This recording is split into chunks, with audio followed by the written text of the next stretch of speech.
ఐదు రాష్ట్రాల ఎన్నికల ఫలితాలతో పాటు తెలంగాణలో నాగార్జునసాగర్ ఉప ఎన్నికలు అలాగే ఏపీలో తిరుపతి ఉప ఎన్నికల ఫలితాల నేపథ్యంలో తెలంగాణలో ఏపీలో ఎన్నికల ఫలితాలు చరిత్రను మళ్ళీ రిపీట్ చేశాయి.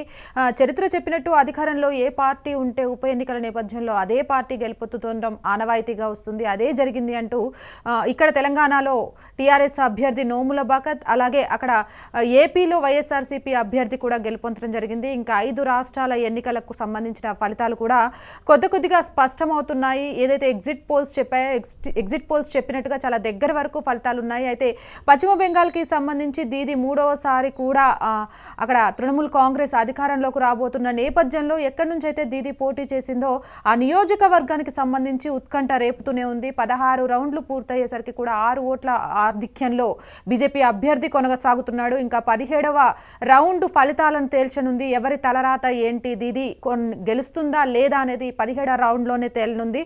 ఈ 17 రౌండ్లు పూర్తయ్యేసరికి ఎలా ఉంటాయి ఫలితాలు అనేది ఇప్పుడు నందిగ్రామ్ అనేది అక్కడున్న తృణమూల్ కాంగ్రెస్ పార్టీలో ఉన్న ప్రతి ఒక్కరికి కూడా సవాల్గానే తీసుకోవాలి. తృణమూల్ కాంగ్రెస్ అధినేత్రి దీది పోటీ చేసిన చోట ఓడిపోతే నిజంగా అది తృణమూల్ కాంగ్రెస్ వైఫల్యంగానే వాళ్ళు భావించే అవకాశం ఉంటుంది. కాబట్టి 17వ రౌండ్ తర్వాతే దాని ఫలితాలు తేలనున్నాయి. అలాగే తమిళనాడులో ఎంతో ప్రతిష్టాత్మకంగా కమల్ హాసన్ ఖచ్చితంగా గెలుస్తాను, ప్రజల్లో ఆదరణ ఉంది అనుకుంటూ ఏర్పాటు చేసిన పార్టీలో ఒక కమల్ హాసన్ తప్ప మిగిలిన ఎవ్వరూ కూడా ప్రాబల్యం చూపించలేకపోయారు, అసలు ప్రజల్లోకి రాలేకపోయారు. అలాగే అమ్మ వారసత్వాన్నే కొనసాగిస్తాను అని చెప్పిన దినకర్ పార్టీ కూడా వెనుకంజలోనే ఉంది. ఇక అస్సాంలో అయితే రెండోసారి బీజేపీ ఆధిక్యంలోనే కొనసాగుతుంది. అలాగే కేరళలో 40 సంవత్సరాలుగా ఇప్పటి వరకు ఒకటే ప్రభుత్వం కొనసాగిన దాఖలాలు లేవు. 40 సంవత్సరాల తర్వాత మళ్ళీ ఇప్పుడు సిట్టింగ్ సీఎం విజయన్ ప్రభుత్వం రెండోసారి మళ్ళీ అధికారంలోకి రాబోతుంది. ఇక దీనిపై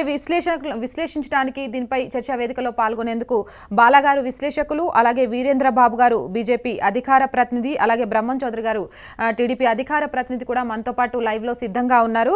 నమస్కారం అండి. నమస్కారం మేడం. బాలాగారు, 5 రాష్ట్రాల ఎన్నికలకు సంబంధించి జరుగుతున్న పరిణామాలు చూస్తున్నారు, అలాగే ఉప ఎన్నికలకు సంబంధించిన ఫలితాలను చూశారు. దీనిపై ఒక విశ్లేషకులుగా మీరు ఏం అభిప్రాయం చెప్తారు? మేము ముందుగా ప్యానెల్లో ఉన్న సభ్యులకి, అలానే మీకు వీక్షించే ప్రజలకి, యావత్తు భారతదేశంలో వేచి చూస్తున్న ప్రతి ఒక్క పౌరుడికి నేను గుడ్ ఈవినింగ్ చెప్తున్నానండి. ఎందుకంటే ఈరోజు వెస్ట్ బెంగాల్లో ఎలక్షన్స్ గురించి ప్రతి ఒక్క పౌరుడు ఈరోజు ఎదురు చూస్తున్నాడు. డెమోక్రసీ వచ్చిన తర్వాత మనకు డెమోక్రసీ చచ్చిపోయిందా అన్న సందర్భంలో అన్ఎక్స్పెక్టెడ్ గా అనుకోని విధంగా ఊహాజనికంగా ఎలక్షన్స్ మనకు ముందుకు రావడం, వెస్ట్ బెంగాల్లో స్పెసిఫికల్ గా ఆ ఎలక్షన్స్ మీద ఆధారపడి ఉండడము, దాంతోపాటు పంచవర్ష ప్రణాళికల్లాగా 5 రాష్ట్రాలలో ఎలక్షన్స్ ని ఇండియా యొక్క ఫేట్ ని డిసైడ్ చేయడానికి ఈ రోజు ముందుకొచ్చాయి. సో ఆ లెక్కను చూసుకున్నప్పుడు ఒకసారి ఇప్పుడు మనం వెస్ట్ బెంగాల్ తీసుకున్నా, లేకపోతే తమిళనాడు తీసుకున్నా, పుదుచ్చేరి తీసుకున్నా, కేరళ తీసుకున్నా, అస్సాం తీసుకున్నా, లేదు అంటే మన తెలుగు రాష్ట్రాల్లో బై ఎలక్షన్స్ జరుగుతున్నాయి పార్లమెంట్ కి సంబంధించి, అసెంబ్లీకి సంబంధించి. ఇక్కడ కూడా మనకి ఎలక్షన్స్ చూసినప్పుడు అంటే డెమోక్రటిక్ మేనర్ లో మనకి ఎలక్షన్స్ ఉన్నాయా లేదా అని ఒకసారి మనం చెక్ చేసి చూసుకుంటే ఉన్నాయనే చెప్పుకోవచ్చు. సో ఇప్పుడు వచ్చే ఈ ఫలితాలను చూసుకుంటే ఎప్పటి నుంచో వెస్ట్ బెంగాల్ కానివ్వండి, లేకపోతే తమిళనాడు కానివ్వండి, కేరళ కానివ్వండి, ఈ 3 రాష్ట్రాలలో ఎవరు వస్తారు ఏంటి అనేది ఎలక్షన్స్ టైంలోనే, క్యాంపెయినింగ్ టైంలో ఆల్మోస్ట్ మనకి డిసైడ్ అయిపోయిన ఫ్యాక్టర్. మేబీ కొన్ని చోట్ల సౌత్ ఇండియాలో బీజేపీ పార్టీ అకౌంట్ ఓపెన్ చేయని సందర్భాలలో ఇప్పుడు అకౌంట్ ఓపెన్ చేస్తుంది. తమిళనాడులో కానివ్వండి, లేకపోతే కేరళలో అయితే ఎలాగో లేదు, ఎందుకంటే ఎల్డీఎఫ్ మళ్ళీ సెకండ్ టర్మ్ అదే వస్తుంది కాబట్టి. పుదుచ్చేరిలో అయితే ఇంకా మనకు తెలిసిన విషయమే, పుదుచ్చేరిలో ఏంటని చెప్పేసి. అస్సాంలో పోతే అస్సాంలో కూడా ఆల్మోస్ట్ బీజేపీకి ఎక్కువగా ముందంజలో మనకు కనిపిస్తుంది. ఒకటి వెస్ట్ బెంగాల్లో మాత్రమే ఈ రోజు మనకు ఒకసారి మనం చూసుకుంటే అక్కడ వెస్ట్ బెంగాల్లో కొన్ని తప్పిదాలు అయితే జరిగాయి. వాస్తవంగా చెప్పాలంటే ఈ కరోనా రావడం వల్ల, కరోనా వల్ల ప్రజలు ఏ విధంగా అయితే నష్టపోయారో, ఏ విధంగా అయితే ప్రాణాలు కోల్పోయారో అక్కడ సహాయం చేసే దిశగా కేంద్ర ప్రభుత్వం ముందుకు రాకపోవడము, కేంద్ర ప్రభుత్వము ఏదైతే సపోర్ట్ చేయాలో స్టేట్స్ కి అది చేయకుండా విమర్శలు చేసుకుంటూ వెళ్ళడము ప్రజలు అది బాగా గమనించారు. ఎందుకంటే లైఫ్ చాలా ఇంపార్టెంట్ కాబట్టి ఆ లైఫ్ అనే ఫ్యాక్టర్ ని ఈ రోజు కేంద్ర ప్రభుత్వం మర్చిపోయిందనే మనం అనుకోవచ్చు. అంటే ఎంతసేపు ఉన్న రాష్ట్ర ప్రభుత్వాల మీద నెట్టేయడము, రాష్ట్ర ప్రభుత్వాల మీద వేసేయడం అనేది కరెక్ట్ కాదు. ఒక సిటిజన్ రెస్పాన్సిబిలిటీ తీసుకోవాల్సింది బేసికల్ గా సెంట్రలే. స్టేట్ కి కొన్ని పవర్స్ ఇచ్చింది, అంటే కొన్ని రెస్పాన్సిబిలిటీస్ ని చూసుకోకపోతే దాన్ని సరిదిద్దాల్సిన పరిస్థితులు కానీ, సరిదిద్దాల్సిన అవసరాలు కానీ, సరిదిద్దాల్సిన పవర్ కానీ కేంద్రానికే ఉంటుంది. అది చేయకపోవడం వల్ల ఈ రోజు కేంద్ర ప్రభుత్వము, బీజేపీ ప్రభుత్వము ఈ 5 రాష్ట్రాలలో, అలానే ఇప్పుడు బై ఎలక్షన్స్ జరుగుతున్న బై ఎలక్షన్స్ దగ్గర కూడా లాస్ అవుతుందనే మనం చెప్పుకోవచ్చు అండి. ఇంకా ఓటర్ల నాడి దగ్గరకు వచ్చినప్పుడు అసలు ఈ ఎలక్షన్స్ లో ఓటర్ల నాడిని పట్టుకోవడం అనేది చాలా కష్టం. అలాంటిది కొద్దిగా గొప్ప వరకు మేము ఆత్మసాక్షి గ్రూప్ నుంచి సర్వే కూడా చేసాము, సర్వే కూడా రిలీజ్ చేసాము, ఎవరికి ఎన్ని సీట్లు వస్తున్నాయి ఏంటి అని చెప్పేసి అని. మొన్న రాజ్ న్యూస్ వాళ్ళు కూడా పబ్లిష్ చేస్తున్నారు. సో దాని విధంగానే ఈ రోజు మనకు ఫలితాలు కూడా ఇంచుమించు దానికంటే ఎక్కువ వస్తున్నాయి. అంటే మేము ఎక్స్పెక్ట్ చేసిన దానికంటే కొంత శాతం ఇంకా ఎక్కువగానే ఉంది, కానీ తగ్గించి ఎక్కడ కూడా లేదు. ఒక అస్సాం మాత్రమే కొంచెం అటు ఇటు నడుస్తుందండి మేము ఇచ్చిన సర్వేలో. ఇంకా మిగతా అన్ని యాజ్ ఇట్ ఈస్ ఆల్మోస్ట్ మేము ఇచ్చిన ఏదైతే సర్వే రిపోర్ట్స్ ఇచ్చున్నామో ఆ రిపోర్ట్స్ యాజ్ ఇట్ ఈస్ దిగేస్తున్నాయి. రైట్ బాలగారు, రాష్ట్రాలలో ప్రజల ఏదైతే ఆలోచన విధానం ఉందో ఆ ప్రజల ఆలోచన విధానంతో రాష్ట్రాల్లో జరిగిన ఎలక్షన్ల ఫలితాలను అది కేంద్రంలో జరిగిన కేంద్ర ప్రభుత్వం పట్టించుకోకపోబట్టే అంటూ కేంద్రం మీద తోసేసి కేంద్రంలో అధికారంలో ఉన్న నాయకుల మీద దాన్ని తోసేయడం ఎంతవరకు సమంజసం అంటారు? నేను ఇక్కడ 2 ఫ్యాక్టర్స్ చెప్తానండి. ఫస్ట్ ఆఫ్ ఆల్, అసలు పాలిటిక్స్ ఎలక్షన్స్ లో 2 ఫ్యాక్టర్స్ మోర్ ఇంపార్టెంట్. ఎప్పుడైనా రాజనీతి, రణనీతి, దీంట్లో సిఐపి, పిఓవి ఈ 2 ఫండమెంటల్ ఫార్ములాస్ ని యూజ్ చేస్తాం. అంటే capture CIP, POV, capture imagination of the person and polarise of the voter. ఈ ఫండమెంటల్ ఫార్ములా మన పర్సనల్ లైఫ్ లో ఉంటుంది, and as well as society life లో ఉంటుంది, అండ్ యాజ్ వెల్ as మీకు పాలిటిక్స్ లో కూడా ఉంటుంది. ఇదే ఫండమెంటల్ ఫార్ములా ఎంటైర్ వరల్డ్ లో ఉంటుంది. అంటే హ్యూమన్ బిహేవియర్ కి ఇక్కడ ఆంథ్రోపాలజీ అండ్ సైకాలజీ మీద మాత్రమే ఈ సొసైటీ ఎస్టాబ్లిష్ అయింది. అయితే ఇప్పుడు పాలిటిక్స్ లోకి వచ్చినప్పుడు రాజనీతి, రణనీతి 2 డిఫరెంట్ ఆస్పెక్ట్స్ అండి. రాజనీతిలో ఎప్పుడైనా కూడా చాణక్య నీతి యూజ్ చేయాలి, అక్కడ ఏ విధంగా మనము బిహేవ్ చేయాలో అదే విధంగా బిహేవ్ చేయాలి. రణనీతిలోకి వచ్చినప్పుడు ఎప్పుడైనా కూడా పరిగెత్తే గుర్రాలకి మనము గంత కట్టి దాని మీద సవారీ చేయాలి, కానీ కుంటుకుంటూ వెళ్లే గుర్రాలను మాత్రం గాడి కడితే మనం ఏమవుతుందంటే కింద పడతాం. సో రణనీతిలో ఎప్పుడు కూడా కొన్ని సందర్భాలలో ఎక్కడైతే మనం పరిగెత్తగలుగుతాం అనుకుంటామో అలాంటి సందర్భాల్లో అలాంటి క్యాండిడేట్ ని ఎస్టాబ్లిష్ చేయాలి. కానీ ఈ మధ్య కాలంలో ఒకసారి మనం చూస్తే బీజేపీ పార్టీ ఏ విధంగా చూస్తుందంటే మొత్తం తన చేతుల్లోనే ఉంది, ప్రజలందరూ వాళ్ళ చేతుల్లోనే ఉన్నారు, ప్రజలు మేము ఏం చెప్తే అదే ఫాలో అవుతున్నారు అనే ఒక భ్రమలో ఉండిపోతున్నారు అనేది ఒకటి మనకు కనిపిస్తుంది. ఎందుకంటే నేను ఇందాక చెప్పాను, CIP and POV, capture imagination of the person, 2014 నుంచి ఈ రోజు వరకు. బాలగారు, ఇప్పుడు మీరు చెప్పిన దాని గురించి బీజేపీ అధికార ప్రతినిధి వీరేంద్ర బాబు గారు ఉన్నారు, ఒకసారి ఆయన అడిగి ఆయన ఏమంటారో విందాము. వీరేంద్ర బాబు గారు, బాలగారు చెప్పింది విన్నారు, 5 రాష్ట్రాల ఫలితాలు చూస్తున్నారు.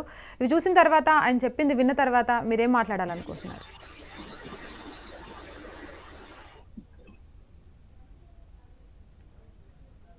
హలో, ఇప్పుడు వీరేంద్ర బాబు గారు ఇప్పుడు బాలగారు ఏదైతే చెప్పారో, ఇమేజ్ క్యాప్చర్, ఓటర్స్ ఏదైతే ఉన్నారో కంప్లీట్ మేము గుడ్డిగా ప్రజలందరూ మా వైపే ఉన్నారు అని మేము ఎప్పుడు ఊహించలేదు. ప్రజలు మేము ఒకటి, భారతీయ జనతా పార్టీ నుంచి మేము ఒకటే.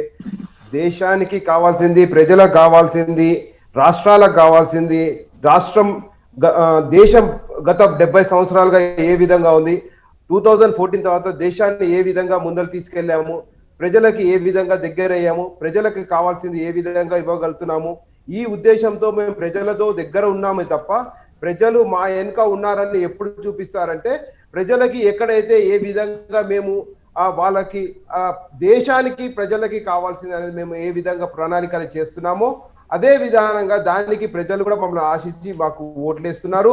మరి ఒక్క రాష్ట్రంలో ఇప్పుడైతే వెస్ట్ బెంగాల్లో ఇందాక వారు అంటున్నట్టు 3 సీట్ల నుంచి 100 సీట్లకి ఏ విధంగా వచ్చామంటే, ఇక్కడ ప్రజలు మమ్మల్ని ఆశించి ప్రజలను మమ్మల్ని స్వీకరించి ఇక్కడ మేము తీసుకొచ్చారు. ఈ విధంగా ఇప్పుడు ఈవెన్ కేరళలో మాకు ఇప్పుడు 4 సీట్లు దగ్గర ఉన్నాము, అస్సాంలో మళ్ళీ మేము విజయం సాధించాము, అలాగే తమిళనాడులో మాకు కొత్తగా 3 సీట్లు వచ్చాయి. ఈ విధంగా పుడుచేరులో మాకు సుమారు 17 నుంచి 18 సీట్లు వచ్చాయి. ఇట్లా మేము చేస్తున్నాం, కానీ మేము ఎక్కడ ఓవర్ కాన్ఫిడెన్స్, ఎక్కడ మేము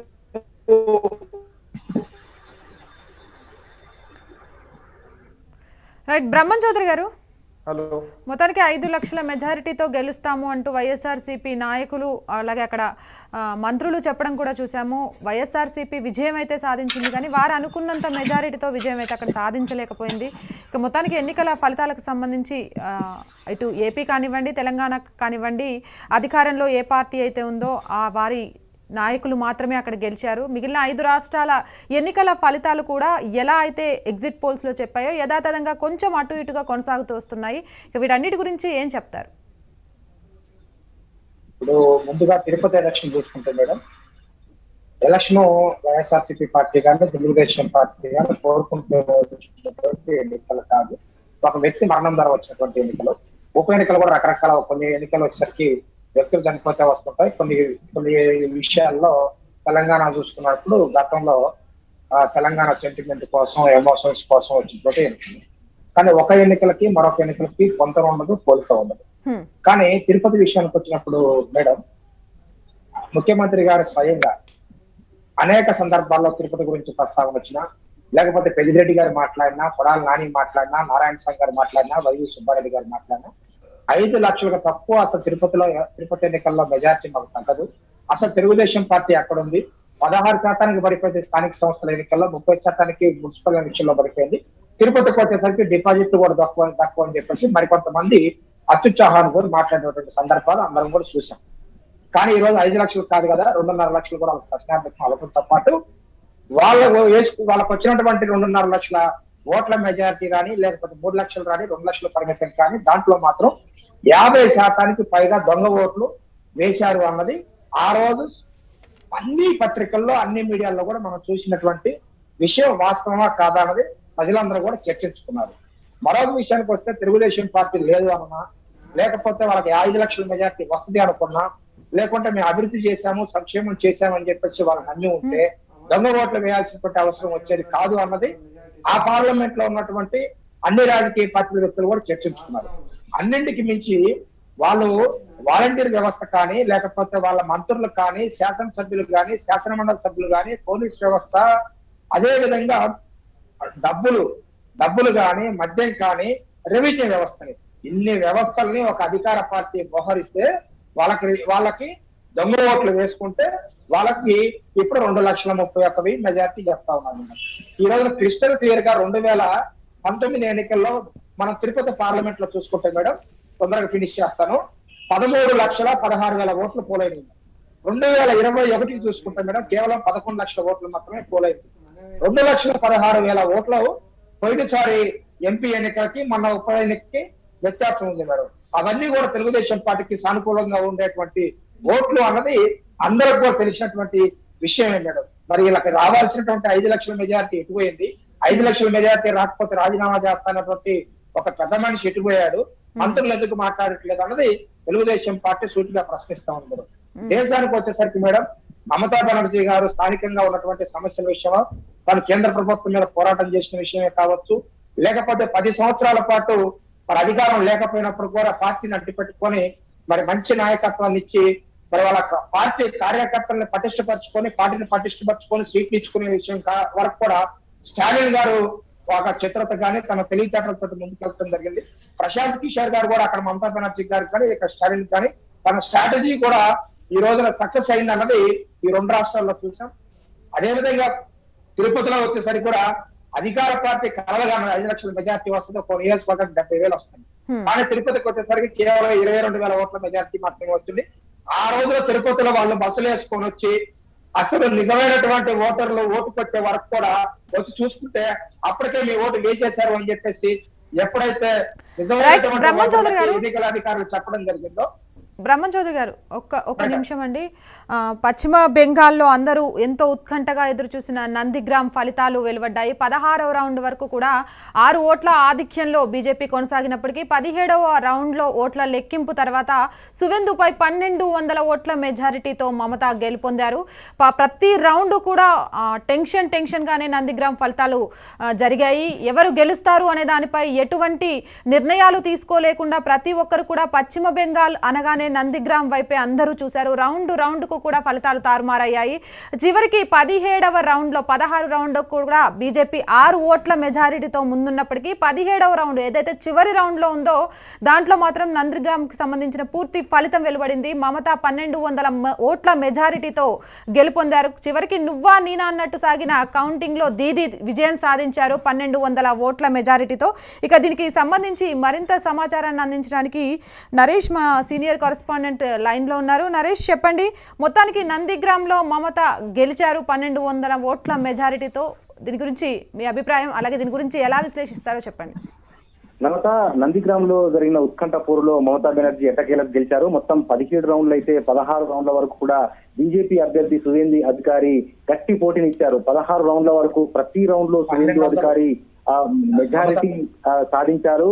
దాదాపు చివరి వరకు కూడా మమతా బెనర్జీపై బీజేపీ అభ్యర్థి సువేందు అధికారి మెజారిటీ ఆధిక్యత సాధిస్తూ వచ్చారు. అయితే అనూహ్యంగా చివరి రౌండ్ చివరి రౌండ్ నరాలు తెగుపడే ఉత్కంఠ పోరులో చివరి రౌండ్ అయిన 17వ రౌండ్ కౌంటింగ్ కోసం అందరూ ఎంతో ఉత్కంఠభరితంగా వేచి చూశారు. కొద్దిసేపటి క్రితమే ఈ కౌంటింగ్ ముగిసింది. చివరి రౌండ్ లో అనూహ్యంగా మమతా బెనర్జీ పుంజుకున్నారు. దాదాపుగా 17వ రౌండ్ లో బీజేపీ అభ్యర్థి సువేందు అధికారి మీద 1200 ఓట్ల ఆధిక్యాన్ని సాధించుకున్నారు. 16 రౌండ్ల వరకు 6 ఓట్ల మెజారిటీతో బీజేపీ అభ్యర్థి సువేందు అధికారి ఉన్నారు. అయితే అనూహ్యంగా 17వ రౌండ్ లో సువేందు అధికారి కన్నా అత్యధికంగా ఓట్లను మమతా బెనర్జీ సాధించగలిగారు. 17వ రౌండ్ లో మమతా బెనర్జీ ఓట్ల ఆధిక్యతను సాధించిన కారణంగా 1700 ఓట్లతో మమత గెలిచింది. అయితే ఇంకా ఇది అధికారికంగా ఇంకా ఫలితాలను వెల్లడించలేదు. బీజేపీ పోలింగ్ ఏజెంట్లు బీజేపీ అభ్యర్థి రీకౌంటింగ్ కొనసాగించాలి అని చెప్పి కూడా డిమాండ్ చేస్తా ఉన్నారు. ఎందుకంటే ఆ చివరి రౌండ్ వరకు బీజేపీ అభ్యర్థి సువేందు అధికారి ఆధిక్యంలో ఉండగా అనూహ్యంగా 17వ రౌండ్ లో మమతా బెనర్జీ ఎలా నెగ్గుకు రాగలిగింది, స్థానికంగా పనిచేస్తున్న అధికారులు మమతాకు అనుకూలంగా వ్యవహరించారు అని చెప్పి స్థానిక బీజేపీ నేతలు ఆరోపిస్తున్న నేపథ్యంలో ఇప్పటికైతే ఎన్నికల కమిషన్ అధికారికంగా ఒక ప్రకటన చేయలేదు. కానీ అనధికారికంగా మనకు అందుతున్న సమాచారం మేరకైతే 17వ రౌండ్ లో దీదీ గట్టెక్కింది. 16 రౌండ్ల వరకు కూడా ఆమె ఓటమి అంచున నిల్చున్న దీదీ అనూహ్యంగా 17 రౌండ్ లో పుంజుకోవడం ద్వారా మమతా బెనర్జీ గెలుపు 17 రౌండ్ లో మమతా బెనర్జీ గెలిచినట్లయింది. బెంగాల్ వ్యాప్తంగా తృణమూల్ కాంగ్రెస్ పవనాలు వీచాయి. దాదాపుగా 202 సీట్లలో తృణమూల్ కాంగ్రెస్ ఆధిక్యంలో దూసుకుపోయినప్పటికీ అపశకునం చెప్పే మళ్ళీ కుడిచిలో పడ్డట్టుగా టీఎంసీ పార్టీని ముందుండి నడిపించిన మమతా బెనర్జీ చివరి నిమిషం వరకు ఓటమి అంచున నిల్చున్నారు. మమత ఓడిపోవటం ఖాయము అన్నట్లుగా అందరూ భావించారు. ఎందుకంటే ఉదయం నుంచి కౌంటింగ్ లో 16 రౌండ్లో ప్రతి రౌండ్ లో బీజేపీ అభ్యర్థి సువేందు అధికారి ఆధిక్యంలో కొనసాగగా చివరి రౌండ్ 17వ రౌండ్ బెంగాల్ రాజకీయాలను మలుపు తిప్పిందని చెప్పాలి. ఎందుకంటే ఈ 17వ రౌండ్ లో కూడా Mamata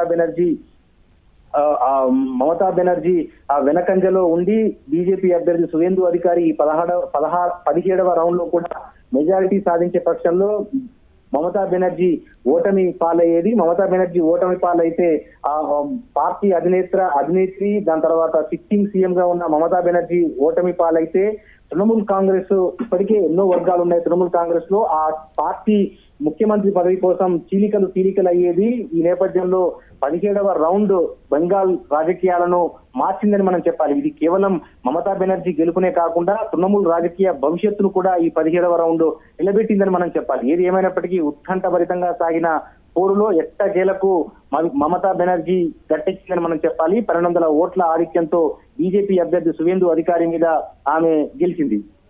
right, thank you Naresh. దానికి బీజేపీ నుంచి అధికార ప్రతినిధి లక్ష్మీనారాయణ గారు కూడా మనతో పాటు లైవ్లో సిద్ధంగా ఉన్నారు. లక్ష్మీనారాయణ గారు, మొత్తానికి నందిగ్రామ్ ఫలితాలు 17వ రౌండ్లో తారుమారైపోయాయి. 1200 ఓట్ల మెజారిటీతో దీదీ గెలిచింది అంటూ అనాధికారికంగా అయితే ఒక వార్త వచ్చింది. ఇక మొత్తానికి ఎలక్షన్ల ఫలితాలు అన్నీ చూశారు. 5 రాష్ట్రాలకు సంబంధించి, అలాగే ఆంధ్ర తెలంగాణకు సంబంధించిన ఎలక్షన్ ఫలితాలను కూడా చూశారు. ఆంధ్రలో జనసేనతో పొత్తుతో ముందుకు వెళ్లారు. అలాగే నాగార్జున సాగర్ ఎలక్షన్కి సంబంధించి కూడా ఖచ్చితంగా గట్టి పోటీ ఇవ్వడం కోసం జనరల్ కేటగిరీలో ఒక ఎస్టీ అభ్యర్థికి సీట్ ఇచ్చి ఒక కొత్త నాంది పలికామని చెప్పారు. వీటన్నిటిని చూసిన తర్వాత బీజేపీ అధికార ప్రతినిధిగా ఏం చెప్తారు? ఒకటి, నాగార్జున సాగర్ లో Bharatiya Janata party open seat లో ట్రైబల్ యువకునికి విద్యార్థికునికి సీట్ ఇవ్వడం జరిగింది. సరే, ప్రజలు అక్కడ ఉన్నటువంటి స్థానిక స్థానికంగా ఏదైతే మేము అనుకున్నటువంటి రీతిలో ప్రతిస్పందన మాకు దొరకలేదు. ఆ విషయాన్ని మేము అంగీకరిస్తా ఉన్నాం. మరి ఏదైతే భారతీయ జనతా పార్టీ సహజంగా అక్కడ మిగతా రాష్ట్రంలోని ఇతర ప్రాంతాల కంటే నాగార్జున సాగర్ లో పార్టీ సంస్థాగతంగా కొంత బలంగా లేనటువంటి విషయం మేము మొదటి నుంచి కూడా చెప్తా వచ్చినాం. అదే రకంగా ఏదైతే ఈ రాష్ట్రంలో జరిగినటువంటి గత ఎన్నికల్లో అది దుబ్బాక కావచ్చు, జిహెచ్ఎంసీ కావచ్చు, ఎమ్మెల్సీ ఎన్నికల్లో కూడా కావచ్చు, భారతీయ జనతా పార్టీనే టిఆర్ఎస్ కు పోటీ అనేటువంటి విషయం చాలా స్పష్టంగా సందేశం రావడం జరిగింది ప్రజల నుంచి. రేపటి వరంగల్ ఎన్నికల్లో కూడా ఈ విషయం పునరావృతం అవుతుంది అనేటువంటి విషయంలో ఎటువంటి సంశయం లేదు.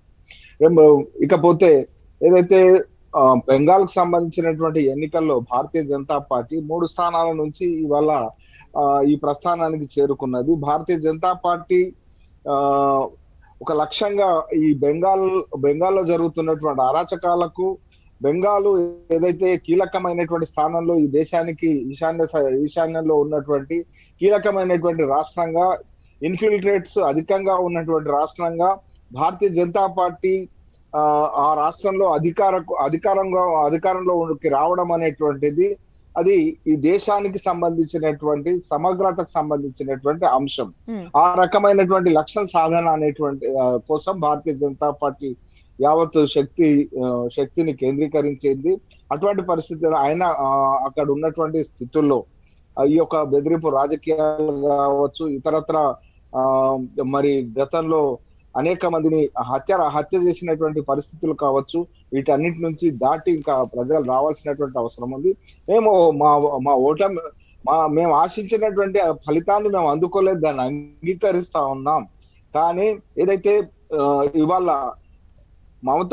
మమతా బెనర్జీ సొంతంగా అతి కష్టం మీద, అతి ప్రయాస మీద గెలిచినటువంటి పరిస్థితి ఏదైతే ఉందో, మరి ఇవాళ ఇదొక చెంపపెట్టు. మరొకటి ఏంటంటే సుదీర్ఘకాలం 3 దశాబ్దాల పాటు బెంగాల్ రాజకీయాల్లో రాజ్యం వెళ్ళినటువంటిది ఏకఛత్రాధిపత్యంగా ఆ రాష్ట్రాన్ని పాలించినటువంటి వామపక్షాలు ఇవాళ కనుమరుగైనటువంటి పరిస్థితి ఉన్నది.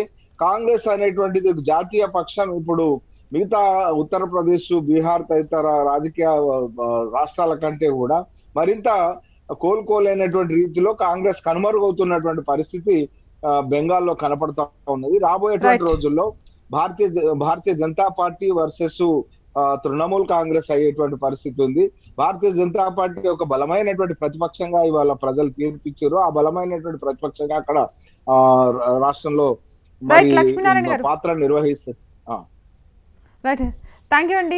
చర్చా వేదికలో పాల్గొన్న ప్రతి ఒక్కరికి బాలగారు, వీరేంద్ర బాబు గారు, బ్రహ్మం చౌదరి గారు, లక్ష్మీనారాయణ గారు, మీ అందరికీ కూడా ప్రత్యేకంగా ధన్యవాదాలు. మొత్తానికి 5 రాష్ట్రాల ఎన్నికలకు సంబంధించి, అలాగే ఆంధ్రప్రదేశ్, తెలంగాణకు సంబంధించి ఉప ఎన్నికల ఫలితాలకు సంబంధించి పొద్దుటి నుంచి కూడా ఫలితాలు ఉత్కంఠ రేపుతూనే ఉన్నాయి. అయితే తెలంగాణలో ఎవరైతే టీఆర్ఎస్ అధికార అభ్యర్థి ఉన్నారో నోముల భరత్ విజయం సాధించారో, అలాగే ఏపీలో వైఎస్ఆర్సీపీ అభ్యర్థి గెలుపొందడం చూసాము. పశ్చిమ బెంగాల్లో దీదీ మళ్ళీ మూడవసారి కూడా అధికారంలోకి ముఖ్యమంత్రిగా కొనసాగే అవకాశాలు ఎక్కువగా కనబడుతున్నాయి. నందిగ్రామ్లో 16 రౌండ్ల వరకు బీజేపీ అభ్యర్థి లీడ్లో ఉన్నప్పటికీ 17 రౌండ్లో ఫలితాలు తారుమారుగా అయినట్టుగా అనధికారికంగా ఒక ప్రకటన అయితే వచ్చింది. రీకౌంటింగ్కి వెళ్లే అవకాశాలు కూడా కనిపిస్తున్నాయి. దీనికి సంబంధించి అక్కడ చర్చలు జరుగుతున్నట్టుగా తెలుస్తోంది. ఇక కేరళలో 40 సంవత్సరాల రాజకీయ ప్రస్థానాన్ని తిరగరాస్తూ రెండవసారి కూడా విజయన్ మళ్ళీ ముఖ్యమంత్రిగా అధిష్ఠించబోతున్నారు. ఇక అస్సాంలోకి సంబంధించి రెండోసారి బీజేపీ స్పష్టమైన ఆధిక్యం కనబడుతోంది. ఇక తమిళనాడులో చూసుకున్నట్లయితే డిఎంకే, అలాగే కేరళలో ఎన్డీఎఫ్, అస్సాంలో ఎన్డీఎఫ్ ఆధిక్యంలో కొనసాగుతూనే ఉన్నాయి. ఇవి ఇప్పటి వరకు ఉన్న అప్డేట్స్ ఎన్నికలకు సంబంధించి. మరిన్ని అప్డేట్స్ కోసం, ఎన్నికల ఫలితాలకు సంబంధించిన ఎగ్జాక్ట్ ఫలితాలకు సంబంధించిన వివరాల కోసం చూస్తూనే ఉండండి రాజ్ న్యూస్. జనం గొంతుగా వినిపిస్తాం, జనం కోసం ప్రశ్నిస్తాం.